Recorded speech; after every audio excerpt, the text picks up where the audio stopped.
Click the link in the description below to receive our free Building Mental Muscle newsletter, and for a limited time get these 10 classic best-selling Law of Attraction books for free. We hope you enjoy this presentation.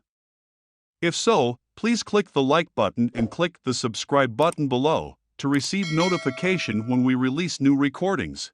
Richard Hargraves presents Your Faith is Your Fortune by Neville Goddard. First published 1941. This audio edition recorded 2023. Digitally narrated using the voice of Jeff Masters for buildingmentalmuscle.com. Copyright 2023 Iron Power Publishing. All rights reserved. Your Faith is Your Fortune by Neville Goddard. Chapter 8. No Other God. I am the first, and I am the last, and beside me is no God. Isaiah chapter 44, verse 6. I am the Lord thy God, which brought thee out of the land of Egypt, from the house of bondage. Thou shalt have none other gods before me. Deuteronomy chapter 5, verses 6 and 7. Thou shalt have no other God beside me. As long as man entertains a belief in a power apart from himself, so long will he rob himself of the being that he is. Every belief in powers apart from himself, whether for good or evil, will become the mold of the graven image worshipped. The beliefs in the potency of drugs to heal, diets to strengthen, monies to secure, are the values or money changers that must be thrown out of the power he can then unfailingly manifest that quality. This understanding throws out the money changer's temple. Ye are the temple of the living God, a temple made without hands. It is written, My house shall be called of all nations a house of prayer, but ye have made it a den of thieves. The thieves who rob you are your own false beliefs. It is your belief in a thing, not the thing itself, that aids you. There is only one power, I am He. Because of your belief in external things, you think power into them by transferring the power that you are to the external thing. Realize you yourself are the power you have mistakenly given to outer conditions.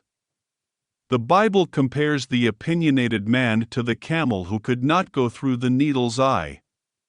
The needle's eye referred to was a small gate in the walls of Jerusalem which was so narrow that a camel could not go through it until relieved of its pack.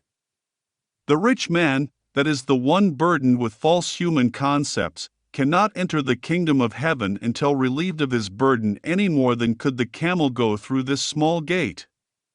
Man feels so secure in his man-made laws, opinions, and beliefs that he invests them with an authority they do not possess. Satisfied that his knowledge is all, he remains unaware that all outward appearances are but states of mind externalized.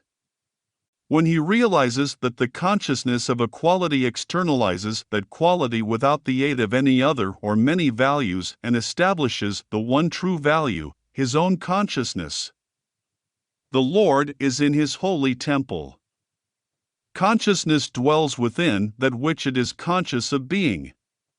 I am man is the Lord and His temple. Knowing that consciousness objectifies itself, man must forgive all men for being that which they are. He must realize that all are expressing, without the aid of another, that which they are conscious of being. Peter, the enlightened or disciplined man, knew that a change of consciousness would produce a change of expression. Instead of sympathizing with the beggars of life at the temple's gate, he declared, Silver and gold have I none for thee, but such as I have, the consciousness of freedom, give I unto thee. Stir up the gift within you. Stop begging and claim yourself to be that which you decide to be.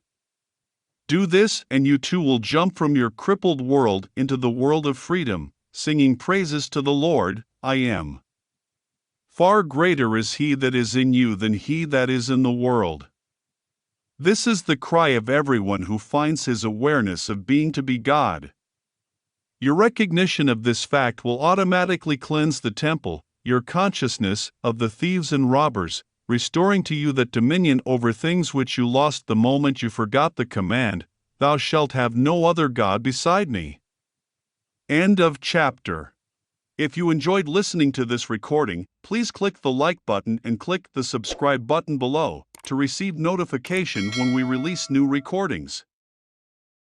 Click the link in the description below to receive our free Building Mental Muscle newsletter, and for a limited time get these 10 classic best-selling Law of Attraction books for free.